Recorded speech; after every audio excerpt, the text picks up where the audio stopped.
రెడీగానే ఉంది. నీ పెన్ను తీసి ఎగ్జామ్ రాయడమే ఆలస్యం. ఛీ, పాడు. పేపర్ బాగా అటెంప్ట్ చేస్తుందిగా. జై బిట్లు బాబా, ఈ శిష్యుని ఆశీర్వదించు తండ్రి.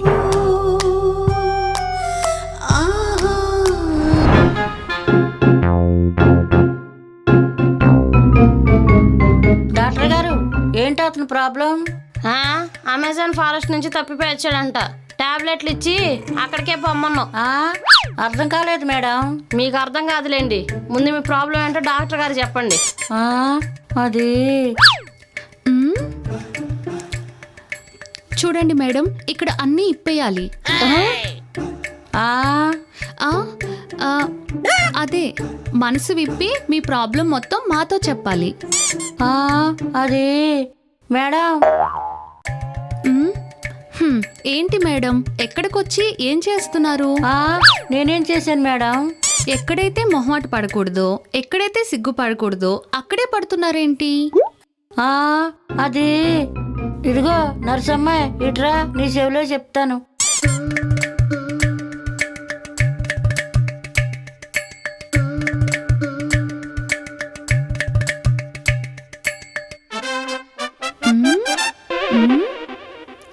ఏంటి గేదెకి గ్యాస్ ట్రబుల్ వచ్చినట్టు ముఖం అలా పెట్టావు?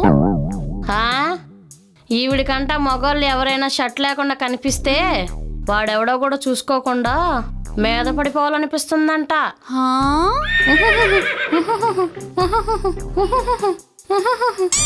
మీద పడిపోవాలనిపిస్తుందా? అసలు ఇది ప్రాబ్లమే కాదే. ఆగండి, మీద పడిపోవడమే కాకుండా రేపు కూడా చేయాలనిపిస్తుందంట. అయితే ప్రాబ్లం. అప్పు ఆంటీ గారు, ఇంతకు మీరు ఎంతమంది రేపు చేసి ఉంటారు? 10 మందిని రేప్ చేశారా? ఎవరు కంప్లైంట్ ఇవ్వలేదా మీ మీద? ఎందుకు చెప్తారు? వచ్చిన ప్రమాదాన్ని మహాప్రసాద స్వీకరించి పండగ చేసుకుని ఉంటారు. ఏహే, నువ్వు ఆపు. ఎవరు కంప్లైంట్ ఇవ్వలేదా? మీరు చెప్పండి. ఒకటి ఇచ్చాడు మేడం. కాలేజ్ స్టూడెంట్ అయి ఉంటాడు కదా. ఊరుకోండి, వాళ్ళు అసలు ఈ ఆఫ్ని వదులుతారా? అసలుకే ఉడుకు బుడ్డలు అయితే. చెప్పండి, ఇంతకీ ఎవరిచ్చారు కంప్లైంట్? మా ఎదురింట్లో ఉండే 40 ఏళ్ల బ్యాచిలర్ కుర్రోడు. 40 ఏళ్ళ కుర్రాడా? ఆవిడ కుర్రోడేలే, మేడం గారికి 70 దాటేసి ఉంటాయి. ఆడు కంప్లైంట్ ఇచ్చిన తర్వాత తెలిసింది. ఏం తెలిసింది? పెప్పర్మెంట్ బ్యాచ్ అని. అది మ్యాటర్. లేకపోతే ఒక ఆడది మొగాడిని రేప్ చేస్తే మొగాడి కంప్లైంట్ ఇవ్వడం ఏంటి?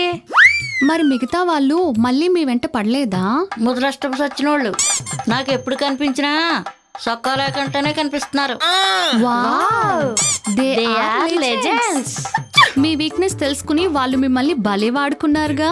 ఈ వీక్నెస్ కి విరిగిడి మంది ఇవ్వండి మేడం, మీకు పుణ్యం ఉంటది. కృష్ణారామ అనుకునే వయసులో ఈ కిసుక్కు రోగం ఏంటండి మీకు?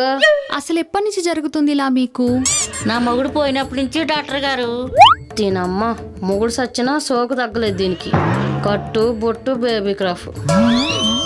అరే, ఎప్పుడు చనిపోయారు మీ హస్బెండ్? 3 ఏళ్ల కిందటే మంటల్లో కలిసిపోయాడండి. ఏడవకండి ఆంటీ గారు.